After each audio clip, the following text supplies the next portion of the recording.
ഒരുപാട് ബാസ്റ്റബിൾ നമ്മൾ ഉപയോഗിച്ച് നോക്കാറുണ്ട്. എല്ലാം തൃപ്തികരമായിരിക്കണമെന്നില്ല.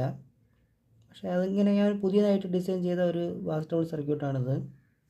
ഇതിൻ്റെ ഫ്രണ്ട് ഇൻപുട്ട് വന്നിട്ട് നോൺ ഇൻവെർട്ടറും ഔട്ട് വന്നിട്ട് ഇൻവെർട്ടറുമാണ്. ഇതിൻ്റെ ഒരു അഡ്വാൻറ്റേജ് എന്ന് വെച്ച് കഴിഞ്ഞാൽ സാധാ ബാസ്റ്റബിൾ നമ്മളിപ്പോൾ ബേസും ട്രിബിളും കുറച്ച് കഴിഞ്ഞാൽ ഫ്ലാറ്റ് വോയിസ് കാണാറില്ല. ഇതിൽ ഫ്ലാറ്റ് വോയിസ് നമുക്ക് കറക്റ്റായിട്ട് കേൾക്കാൻ കഴിയും. അത് വോക്കലിൻ്റെ വെയിറ്റ് ഒട്ടും കുറയില്ല. അതിന് കാരണം ഞാനിവിടെ നിന്ന് ബഫറിൻ്റെ ഔട്ടിൽ നിന്ന് ഇതിൻ്റെ ഇന്നിലേക്ക് ഒരു ഫീഡ്ബാക്ക് കണക്ട് ചെയ്തിട്ടുണ്ട്. ഒരു 33 NF 82K റെസിസ്റ്റർ കൊടുത്തിട്ട്.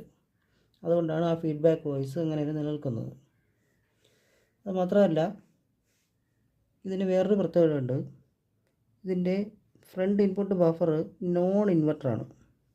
അതുകൊണ്ട് തന്നെ ഇൻവെർട്ടറിൻ്റെ അത്രയും തന്നെ ഒരു ഡിസ്ട്രോഷൻ ഇതിൽ വരില്ല.